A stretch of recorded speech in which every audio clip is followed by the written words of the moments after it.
Now, the Tata Sierra has just been launched in India at a starting price of 11.49 lakh rupees. And अगर आप इस गाड़ी का बेसब्री से इंतजार कर रहे हैं तो मैं आपको ये बता दूं कि इसकी बुकिंग्स अगले महीने दैट इज दिसंबर में चालू होने वाली हैं एंड जनवरी में जाके आपको डिलीवरी मिलेगी। विद दैट डिज़ाइन तो हम इस गाड़ी का पहले से ही कवर कर चुके हैं बिकॉज टाटा ने कार हमारे को पहले ही दिखा दी थी एक बड़े इवेंट में, बट इस लॉन्च इवेंट पे हमें और डिटेल्स के बारे में जानने को मिली है। Let's start with the engine options and you going to get 3 engine options with the Tata Sierra. The first one is going to be a 1.5 liter naturally aspirated petrol engine. Now that's going to be available with a 6-speed manual transmission and a 7-speed dual clutch automatic. अब एक और petrol engine option होने वाला है. This will be a turbocharged unit, a 1.5 liter unit again, and this engine will be available with a 6-speed manual transmission and a 6-speed automatic transmission. Lastly, the Tata Sierra will also get a 1.5 liter diesel engine और ये engine भी एक 6-speed manual transmission और एक 6-speed automatic transmission के साथ मिलने वाला है। एंड जो ऑटोमेटिक ट्रांसमिशन है यहाँ पे बात करनी पड़ेगी, टाटा ने स्पेसिफिकली कहा है कि वो आइसन करके एक ब्रांड है जिनके ऑटोमेटिक ट्रांसमिशंस काफी अच्छे होते हैं, वहां से आए हैं and we have good expectations, high expectations from this combination. Now there's a lot that's new with the Sierra and a lot of things that are interesting, but one thing that caught our eye was this, the headlamp cluster over here. Tata is saying this is just 17 millimeters in its height and that is supposedly the thinnest LED headlight here that's available on any car in India. I think design wise it looks really good. This light bar over here also, it's a single piece unit which gives the design an element of its own. The design looks really solid because of this. अब टाटा हमें ये तो बता चुका है कि इसके engine options क्या होने वाले हैं, बट हमें यहाँ पे ये भी पता चला है इस गाड़ी में फ्यूचर में ऑल व्हील ड्राइव टेक आएगा। Now, will that be on the Tata Sierra EV or will it be on the ICE car? That we don't know yet, but this car is definitely off-road ready. And why do we say that? Because they've given us some numbers. I'm just going to read them off my phone here. First of all, the water wading level that this car can go through is about 450 mm. Now that is quite a lot and it's seriously impressive for a road car like this.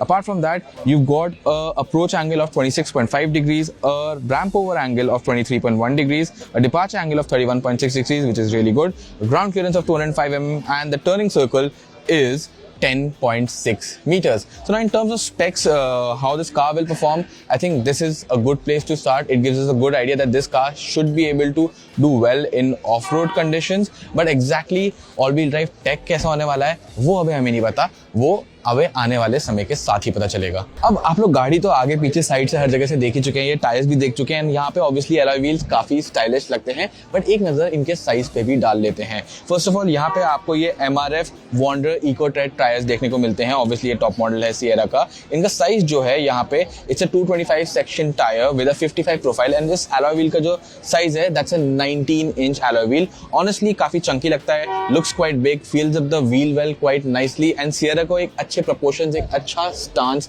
देने में ये tyres, ये wheels definitely help करते हैं। Now Tata says that this is a mid size SUV, but ये Hyundai Creta जैसी गाड़ियों के साथ ऑब्वियसली compete करने वाली है। एंड वहां पे अगर मैं अंदाजे से ही आपको सिर्फ बताऊं तो साइज में देखने में definitely the Sierra comes off as a bigger looking car. Obviously now some of the few features that we really like over here is that the front glass area is really big, but again as you move towards the rear here, to give you that king, to give you that chunky B pillar, Tata को यहाँ पे space जो window area है उस पे जरूर थोड़ा सा कॉम्प्रोमाइज करना पड़ा है। But how have they made up for that? Well, जो ऊपर सनरूफ दी गई है, what Tata is saying is this is the largest sunroof given in an Indian car that can be opened. So in terms of trying to make the cabin feel obviously more spacious, जो हम अंदर जाके भी फिर से देखेंगे, Tata has made a compromise here, but फिर उन्होंने उसके लिए मेकअप किया है by giving you a panoramic sunroof that is really big. Now we are at the back of the Tata Sierra and obviously design तो हम यहाँ पे देख ही चुके हैं, काफी फ्लैट लुक है, फुल लेंथ LED बार है, काफी स्टाइलिश लगता है and honestly on the road ऐसी कोई गाड़ी नहीं देखने को मिली होगी जो इस तरीके की दिखती होगी। एक चीज और मेंशन करना चाहूंगा, ये जो ग्लास एरिया है रियर विंडस्क्रीन का, ये भी काफी अच्छा साइज है एंड आई थिंक अंदर से विजिबिलिटी ठीक होने वाली है, वो हम अंदर से देखेंगे। बट द मेन चीज जो मैं आपको यहाँ पे दिखाना चाहता हूँ वो यहाँ पे इसके अंदर है। So once you open this boot, so it's going to open up. I need to step back so that it can open, otherwise it does not open.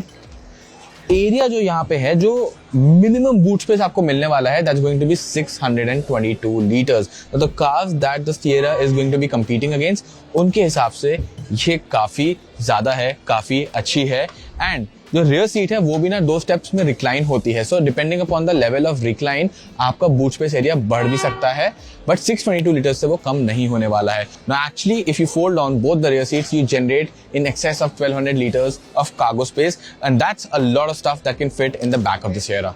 Now I'm stepping into the driver's seat of the Tata Sierra, and the first thing that my eyes are going to are obviously the 3 screens in front of me. I have to say that there's a lot of good real estate here. Size काफी ठीक है, but still ये आपके line of sight, आपके eye line में नहीं आ रही है, which is definitely a good thing with 3 screens like this. Now the third one's got a clock on it. We don't really right know if आप driver की तरह से उसको देख सकते हैं या नहीं देख सकते हैं, वो हमारे को चलाते वक्त अपने रिव्यू में ही पता चलने वाला है। In terms of space over here, the Sierra feels really open. I must say this. The seats are really supportive यहाँ पे। Steering wheel जो है, अभी मैंने गाड़ी को अपनी ड्राइविंग पोजीशन पे नहीं किया है, बट अगर मैं इस सीट को अपनी पोजीशन के हिसाब से सेट करता हूँ and with the steering wheel also at my position, I think in terms of ergonomics and space here, Tata has really nailed this. यहाँ पे आपको साइड में, इस साइड पे टेरेन सेलेक्टर बटन्स वगैरह देखने को मिलते हैं, एंड जैसे कि मैंने पहले कहा था कि इस गाड़ी में सबसे बड़ी सनरूफ आती है जो खुलती है, that means like the largest panoramic sunroof. But the thing is, इसका मजा आप फ्रॉम द फ्रंट इतना नहीं ले पाएंगे, क्योंकि the sunroof kind of starts जहां पे आपका सर ड्राइवर का हेड आता है, so it's really for the rear passengers, and this is the first time any car maker has done it this way, where the panoramic sunroof is not actually built for the driver and the front passengers, it's actually built for the rear passengers. अब ये एक वो OG Sierra वाला touch definitely यहाँ पे देखने को मिलता है। साथ ही साथ मैं आपको यहाँ गियर शिफ्टर की बात करूँ, काफी चंकी लीवर है, बट जिसकी जो क्लिक्स हैं, जो इसका द वे ऑफ मूवमेंट है, the tactile feedback that is coming from this gear box feels a little bit ordinary, feels a little to be desired. Now obviously we've already covered previously in a design video that there's a lot of soft touch material here on the dash. This is the sound bar. Ultimately हमारे को जो design की जो feeling है and जो size की feeling है, that I have to say is really really positive. Now another thing I want to talk about here is the music system. आप सबको तो ये पता है कि यहाँ पे टाटा सियरा में एक JBL का साउंड बार आ रहा है, JBL का पूरा ऑडियो सिस्टम भी है जो और टाटा कार्स में भी देखने को मिलता है, but do you know that this car gets 18 different sound profiles. अब मैं कहना क्या चाह रहा हूँ यहाँ पे, 18 डिफरेंट टाइप से आप इसकी साउंड को कॉन्फ़िगर कर सकते हैं। इसका मतलब ये है कि अगर पीछे बच्चे हैं एंड आप सब वो लोग सो रहे हैं एंड आप सिर्फ फ्रंट में म्यूजिक सुनना चाहते हैं, तो आप there a definite different profile for that. इस तरीके से करके काफी सारी प्रोफाइल टाटा ने डिजाइन करी हैं, but the really neat touch, 18 में से 13 are actually for all the speakers that are there in the cabin, but 5 out of those 18 are actually for the passenger and the screen in front of them. So basically what you can do over here is you can put on your wireless headphones and then you can configure 5 different sound profiles according to your needs, according to what you are seeing on that screen. This is definitely a feature we have not seen before in Indian cars, and this is something I'm actually really looking forward to try on when we get to drive the Sierra. Now I'm getting into the rear seat of the Sierra here, and once again, I think I'm going to talk about size once again, because Tata repeatedly mentioned in their presentation over here कि जो rear seat space है वो इस गाड़ी में काफी अच्छा होने वाला है। अब कहने का तो ये क्रेटा जैसी गाड़ी को टक्कर देने वाली है, but what they are aiming for is कि 1 या 2 सेगमेंट अबव तक वाली जो स्पेस वाली फीलिंग है वो इस गाड़ी में आए। And I have to say, just sitting in, first time I'm getting into this car, I am really impressed. First of all, my legs have so much space to put my feet. Now this driver seat is set to my height, which is about 5'8". अब knee room, leg room इतना है यहाँ पे मेरे पास कि मैं बहुत ही comfort में आराम से बैठा हुआ हूँ।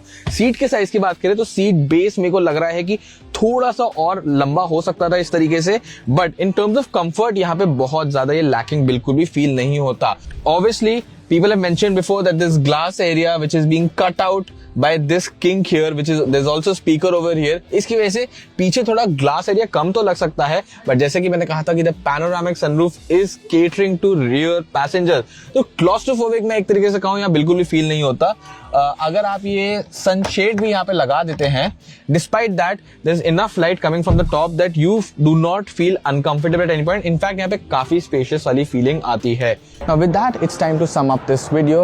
At 11.49 lakh rupees, the Tata Sierra is definitely an interesting proposition.